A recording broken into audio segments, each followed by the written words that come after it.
Have a listen to this. Have a listen to this. Interest rates are higher. I know people don't like that, but you should be welcoming a stronger economy. And maybe a deal has a point about the machinery of capitalism being oiled with the blood of the The worker. United States is a country that has always paid all of its bills. Lannister always pays his debts. Don't let the bastards get you.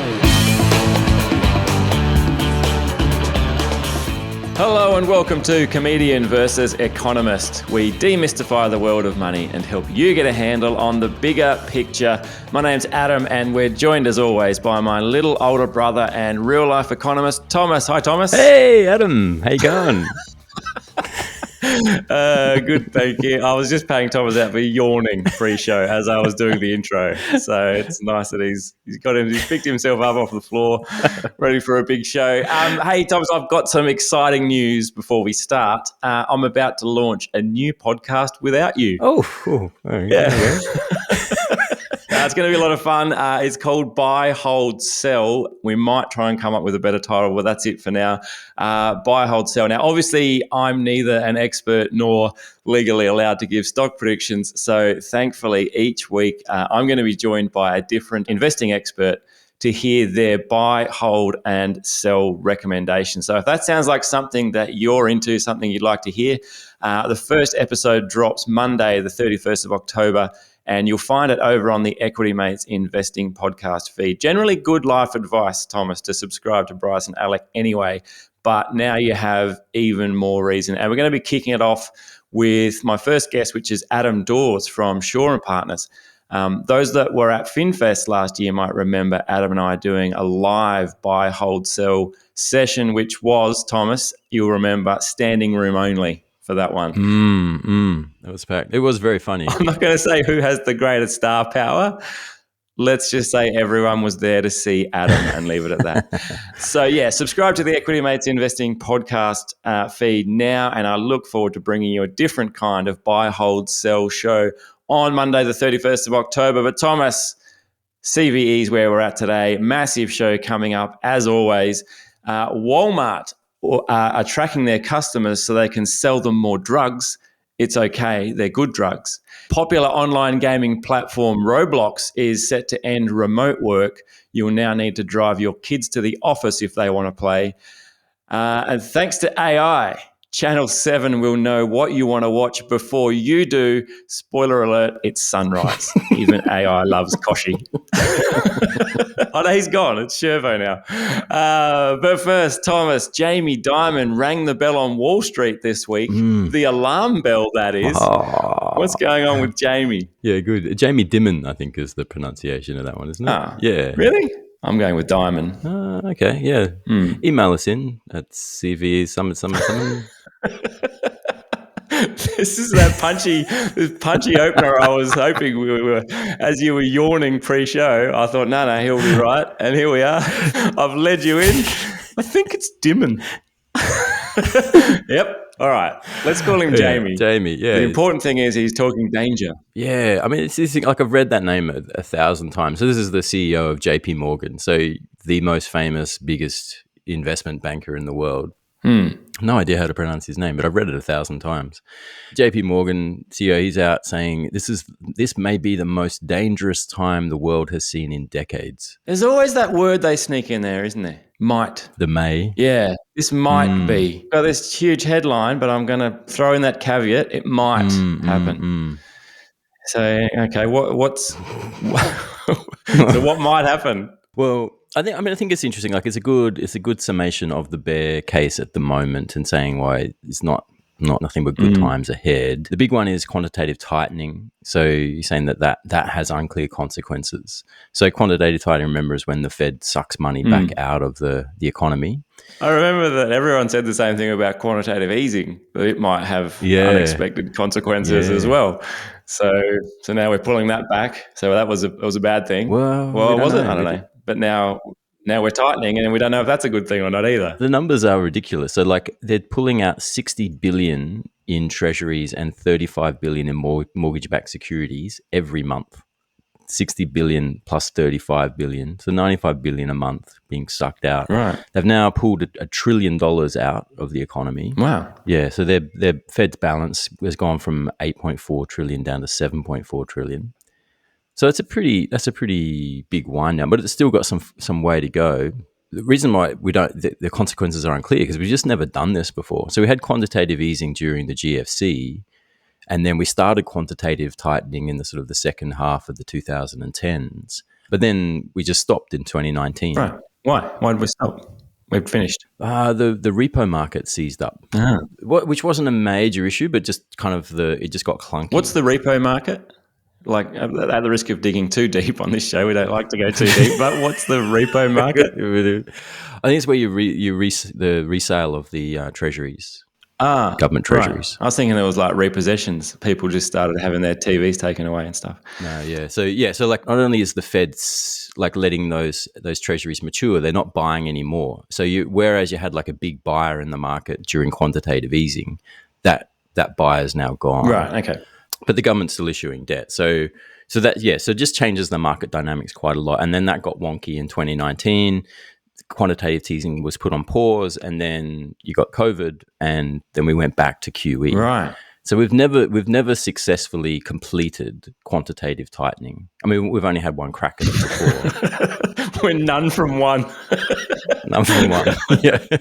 And is it just the quantitative tightening story that we're worried about? Like, what are the other risks? Well, he's worried about a few things. One is he's also saying that quantitative tightening is meeting capital tightening. So a lot of the central banks are sort of upping the reserve requirements on the banks because they want to avoid another SVB banking collapse kind of thing. Because as money gets tighter, that creates a few unintended consequences. And you had a couple of banks go bust at the start of the year, and that got a bit wobbly. So the sort of regulators are tightening things up there as well. So not only is the Fed sucking money out of the economy, the regulators are tightening things up as well, which creates overall for a much tighter credit environment. The Fed and the regulators, they're all the government, aren't they? Or are they Yes. different? Are they working together on this? I guess is my question.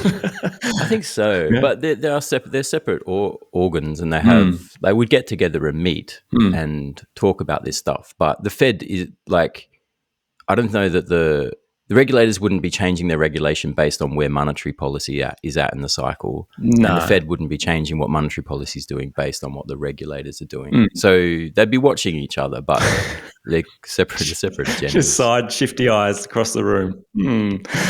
Right, okay. And anything else?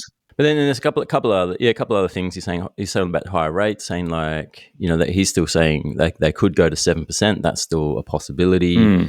Jerome Powell was out last week, shocked markets a little bit, saying that it looks like rates will need to stay higher for longer. We haven't killed inflation yet, right? So put a pin in the balloon of hopes that rates will be on the way down soon. He's said that for a long time now, though, higher for longer. He hasn't really changed tack on that. I think everyone was just like, yeah, but not really though, Jerome, right? And he's like, no, that's what we're saying still. Yeah, but come on, Jerome. Yeah, I know. Fed's got to come out at a press conference and say, look, I just want to emphasize that I literally mean the words that I said. Yeah, okay. Right. So yeah. And then you got sort of politics is the other big factor. So another thing with quantitative tightening and rates going up is that US debt becomes more expensive, which creates sort of debt ceiling dramas. And then you've got geopolitics seems particularly edgy right now.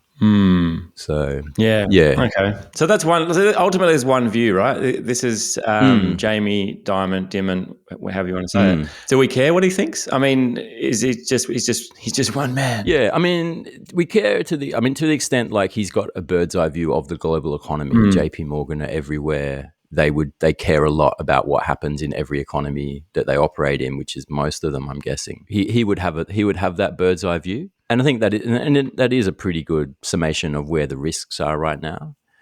But at the same time, this is the press release to go along with the earnings result. And in a way, you could say, well, he's just managing expectations for shareholders. Right. Didn't do so, crash hot.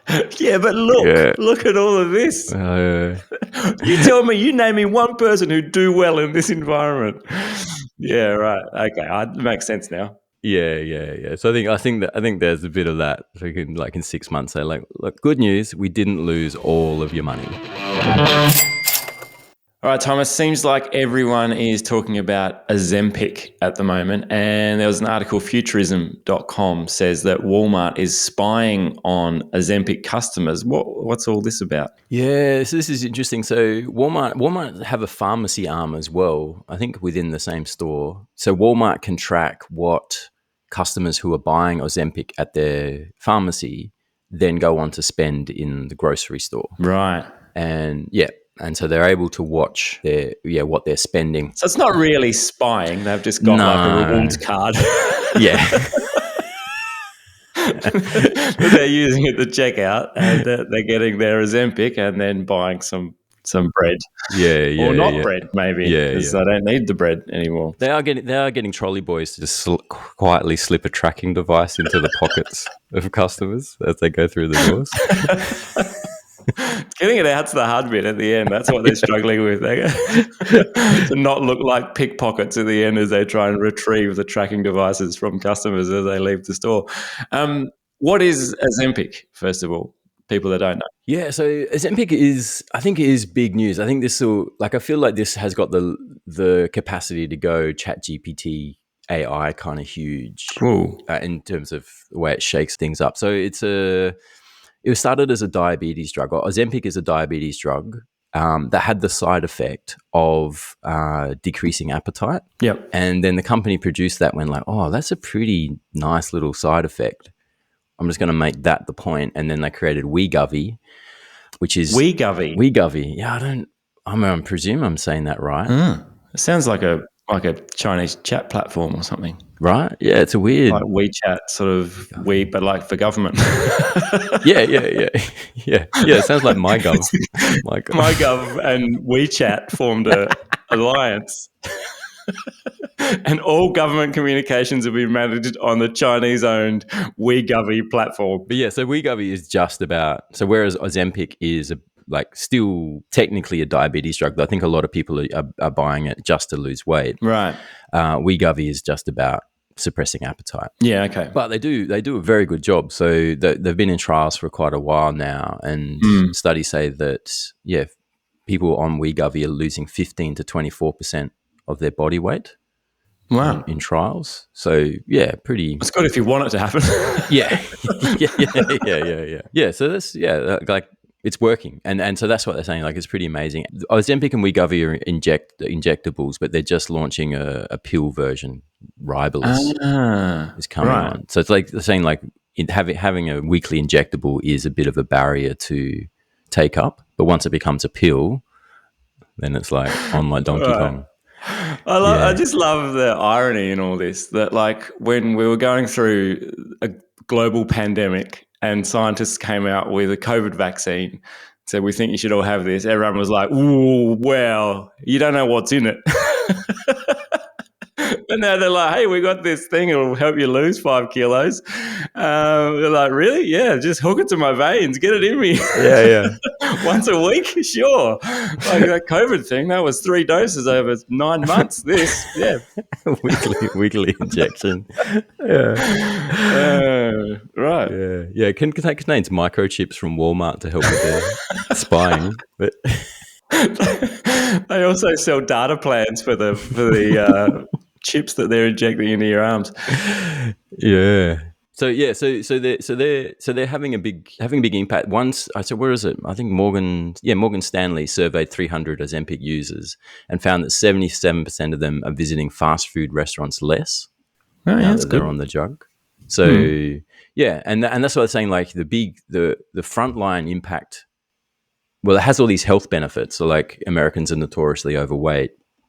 But that's a developed world problem. That is, that's Australia too, to just to a lesser extent. So the front line is health, but then beyond that, you've got food. Like it has a big impact on food, and that's why like people are starting to ask Walmart, and then came up in Kellogg's earnings call the other day. People are asking, are you seeing impacts from Wegovy? And are people buying less food? Right. And he's saying like the CEO John Furner from Walmart saying we do see a slight pullback in the overall basket. So he's saying that it's there. He didn't put numbers on it, but he's saying it is having an impact. But he probably doesn't care because they're also selling Ozempic. So they're like, the profit margin on Ozempic is way better than milk. Yeah. I don't know. I think fast food has some pretty high margins. Oh, fast food, yeah, true. But they're not selling fast food. Like Twisties. Yeah, right. And packets of chips. Like that's got to be pretty fat margins, I'd be guessing. Oh, I don't know. Yeah, I don't know. Yeah. No, so Walmart's sitting pretty, but like there's now a lot of short interest in fast food restaurants. Yeah, so there's I think like 815 million been added to short positions in restaurant stocks over the past 30 days. Right. According to data from S3 Partners. I always thought that fast food was more a case of you enjoyed eating it. Like, rather than that you went there because you were hungry. Like, I mean, obviously you don't eat it when you're not hungry. But I always thought like the attraction of McDonald's and Ronald McDonald and every all the characters, crazy characters you see in McDonald's stores, that it was the kind of experience, the fun sort of like it was a treat to go and have fast food for dinner for the kids or whatever. Yeah. That if I wasn't as hungry that I'd stop going because it's still fun. Do you know what I mean? Yeah. I mean, I think this where this is potentially a game changer because it's not just a appetite suppressant; it seems to be a craving suppressant. So the Washington Post was reporting that it dampens the reward for addictive substances like nicotine, opioids, and alcohol. Holy moly! So this thing's going to change the world. It's getting people off fast food. It's getting them off drugs. This is enormous. Yeah. So if you sort of like, and craving is what drives a lot of consumption behavior, and a lot of what marketing you do is like to trigger those craving things where you've just got to satisfy that urge. I think, you just have that thought. You get a little bit hungry. Suddenly, the thoughts in your mind that you're going to go to McDonald's. All the images you come back from advertising of happy people in McDonald's having fun, and then you've got a craving, right? And you need to act on that craving, and you go to McDonald's. If you short circuit that craving impulse, then suddenly like, oh, I'm hungry. Oh, I'm gonna make a salad. Yeah. Or something. So I won't have heroin in McDonald's. I'll go and have a salad.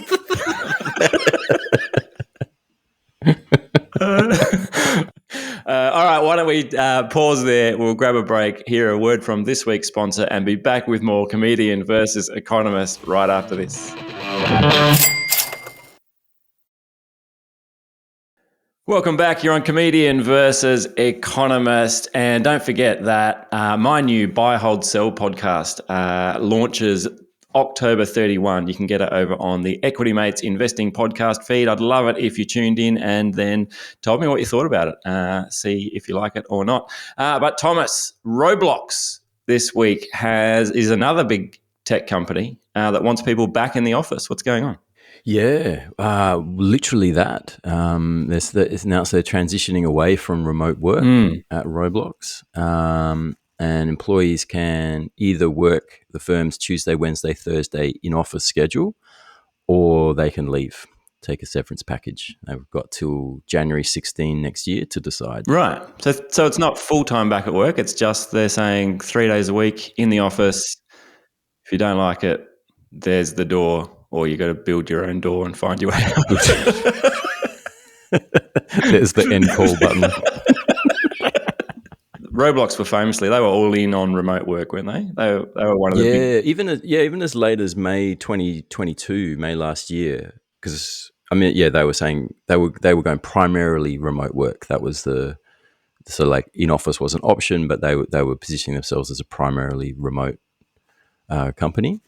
And there's like, it just doesn't work out. The thing is that the virtual tech isn't good enough. Like it's not as engaging, collaborative, and productive as being in the real space.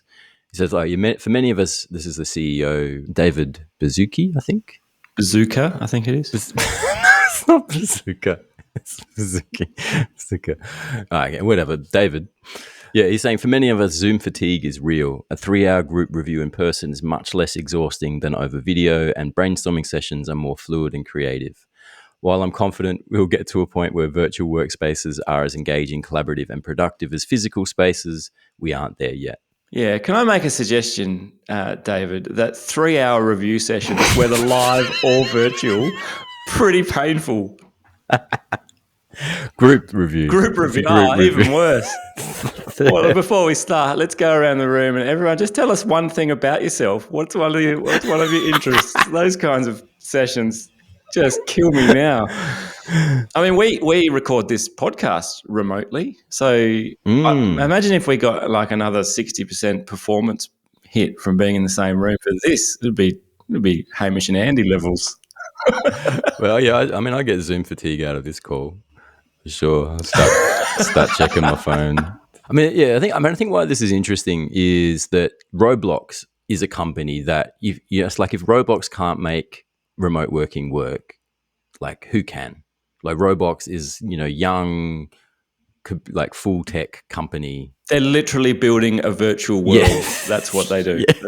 Like they're a company that makes the metaverse.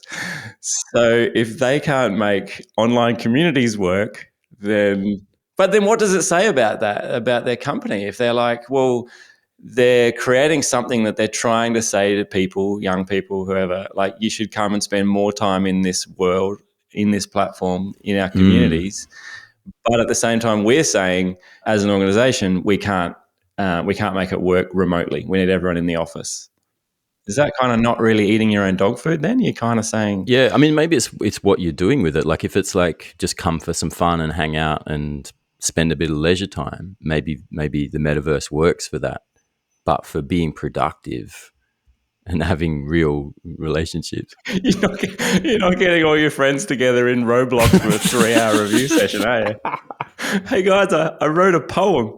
Would you like to get together in Roblox so we can review it? Yeah, fair enough. So they're not alone though, are they, Roblox? This list is growing. Yeah, they're not. I mean, it's almost the big tech companies that haven't pivoted back to in-office are kind of the exception to the rule now. So Airbnb, Adobe, and Lyft are still remote focused, but everywhere else, it's like Amazon, Apple, Google, Twitter, Meta, Salesforce, Zoom, even Zoom. Everyone at Zoom goes, "Oh, we've got Zoom fatigue." Can't do it. Oh man! Yeah. I mean, to be fair, like all of them are moving to hybrid arrangements. So Zoom's in office 2 days a week. So I think what the recognition is that you need at least some in-person hours to build those relationships and get stuff happening. And some meetings are just going to work better in office rather than virtually. Yeah, and in the case of Uber and Lyft, they want people traveling. They just want people in cars going places. It helps their business. So at a minimum, they want everyone who works for the company to have to make it into the city a couple of times a week at least. So they like fill their quiet days. All right, everyone in the office now has to go to the beach. I go now to the beach to Westfield. But I think it's interesting, and I think it's interesting the way I feel like you talk about Roblox is going Tuesday, Wednesday, Thursday in office schedule. What's happening on those other days? Like maybe it's optional, but like you've got an office isn't modular. Like you've got a set amount of capacity, so you've got to have enough capacity for peak demand, which is probably Wednesday with 100% in office. But what happens when you've got like 20% in office on Monday or Friday? Like you just got a whole bunch of empty desks. I feel like that just creates this... No, well, it's like a team connecting day. So it's mandatory for the whole company for Tuesday, Wednesday, Thursday, right? Yeah. And so then people on, dare I say, people on Monday and Fridays, they're actually just off doing work. Yeah. Not connecting. No, but I'm more meant in terms of like real estate demand for commercial real estate, because commercial real estate's still in a bit of a funk, and it's still one of the fault lines that people are worried about in the global economy. That might be where the next blow up happens. Right. And then the big thing was like, well, work from home is going to kill that, and then more people coming back. But then it's like a lot of hybrid arrangements. But like, so Roblox would have floors of stuff available on Monday and Friday. Right. Like, what do they do with that? Like, sublet it out to some other company that has like Mondays and Fridays in the office. That's what I reckon. Like, That's right. I don't know. Or does it cost? I don't know. I don't know. Well, no idea the economics of commercial real estate, but how much does it cost to not have people in there 2 days a week? Is it a lot less than renting it? Like, you got to rent it for a year or whatever, 5 years for commercial probably.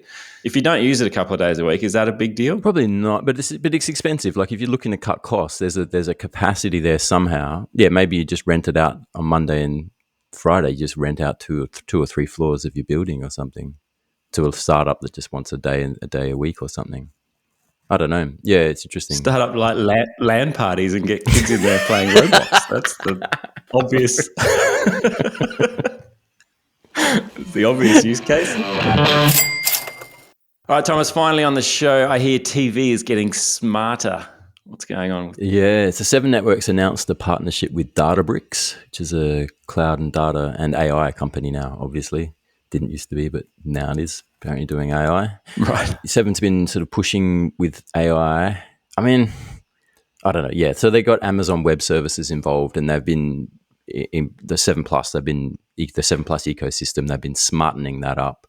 So it means you get more dynamic. I'm quoting here: dynamic interface and real-time shelf ordering that serves most relevant content recommendations based on viewing behavior. What are they talking about? I have no idea what they're talking about. It's an algorithm, right? Like it's like if they were raising capital 10 years ago, they'd be like, we've got an algorithm, and it's like we gather data on what people watch, and then we feed them suggestions. That's an algorithm. That's what social media is built on. Algorithms are now called AI because AI is sexy. So now they've got AI, which is just an algorithm feeding people recommendations. Right. But they're doing really well with it. They're crushing it. So they're saying like 7 Plus or its live streaming up 40% in the financial year just gone. Wow, that's big. Yeah, that's a big increase. Yeah. And saying that, they've got viewers are watching 48% increase in minutes watched. And the trending now has seen viewer interaction jump 3 times. That's even with Shervo taking over from Koshi on Sunrise. I know, right? Like talk about headwinds. Still, Dancing with the Stars is still on. Obviously, that's your moat.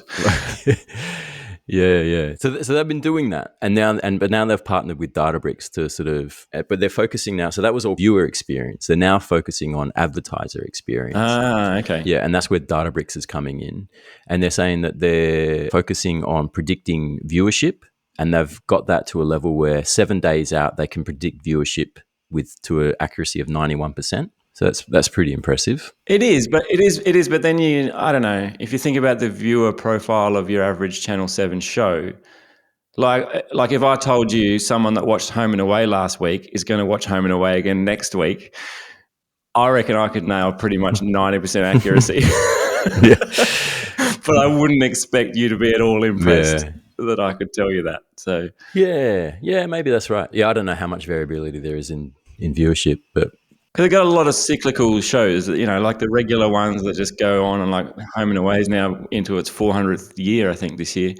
So they've got a predictable kind of catalogue of shows, a bit different to a Netflix or something. Like once you watch a series on Netflix, you kind of go, all right, go looking for something else. Whereas maybe if you like Sunrise, if you like the news. yeah. But I don't know, maybe not. Maybe I'm underselling it. Maybe, yeah. I don't know. But that's obviously good, right? You're talking to advertisers, and you're going, we know what people are going to watch. Yeah. I mean, no, this was a press release written for advertisers, so I'm guessing advertisers will be looking at 91% going, like, that's a pretty good number. Yeah. But then phase 2 with Databricks is that they're going to break down that viewership by segment and demographic. So you can, find who's watching when. Gives a more targeted ad experience. But then phase 3, which is the one I thought was really interesting, is they're going to use AI to identify acceptance of ad load by audience segment and dynamically change the size of the ad breaks accordingly. Oh, right. They've been doing this for years. I remember getting frustrated as a kid watching movies on free-to-air television, watching a movie, and then the ad breaks would progressively get longer and longer as the movie was reaching its climactic conclusion. Yeah, I don't think that's what they're talking about here is like individually. So like they would watch they would profile you and your viewer behavior and then figure, we reckon we can give Adam 2 minutes worth of ads before he gets so frustrated he turns off. So whereas like they might go, oh, Thomas can only take 30 seconds. So I get 30 seconds of ads, you get 2 minutes of ads. I reckon there's an opportunity here for someone to come up with like an anti-algorithm kind of fighting scheme where you, like if you invest, say, I don't know, a week with the 7+ app up front where every time an ad comes on, you just turn your TV off. Rage quit your TV. Rage quit the TV. If you can, like, just work out that if you do that for a week, then you can train Channel 7's algorithm to be like, oh, this guy really hates ads. We've only got like 15 seconds with him. And then you get like ads for ages. And you got to do that once a month. I'm not saying it's the most seamless viewing experience as you have to rage quit your TV all week, once a month. But no, you just set up a bot to do it, right? Yeah, true, yeah. So someone will have to recognize when it's an ad and be like, okay, I'm out. Yeah. Yeah, hopefully someone gets some data on that. Yeah. Need some AI to develop that kind of capability. Oh, you do. This is the thing. And this is what's going to happen. We're just going to start AI fights. They're going to like Channel 7 and others will build their AI, and then we'll build our own AI, community-built AI, to fight the Channel 7 AI to try and avoid targeted ads that we probably enjoy now because they're showing us things we're interested in. And that's how the Terminator Wars began. All right, let's leave it there. Thank you so much for tuning in. I will say it once again, don't forget, check out Buy, Hold, Sell on Equity Mates Investing Podcast, Monday the 31st of October. We'd also love it if you left a rating and review for our little show, CVE. Here, that would mean a lot to us as well. But that is it for this week. Until next week, it is bye for now. Comedian V Economist is a product of Equity Mates Media. All information in this podcast is for education and entertainment purposes only. It is not intended as a substitute for professional finance, legal, or tax advice. The hosts of Comedian V Economist are not financial professionals and are not aware of your personal financial circumstances. Before making any financial decisions, you should read the product disclosure statement and, if necessary, consult a licensed financial professional. Do not take financial advice from a podcast. For more information, head to the disclaimer page on the Equity Mates website where you can find ASIC resources and find a registered financial professional near you. In the spirit of reconciliation, Equity Mates Media and the hosts of Comedian V Economist acknowledge the traditional custodians of country throughout Australia and their connections to land, sea and community. We pay our respects to their elders past and present and extend that respect to all Aboriginal and Torres Strait Islander people today.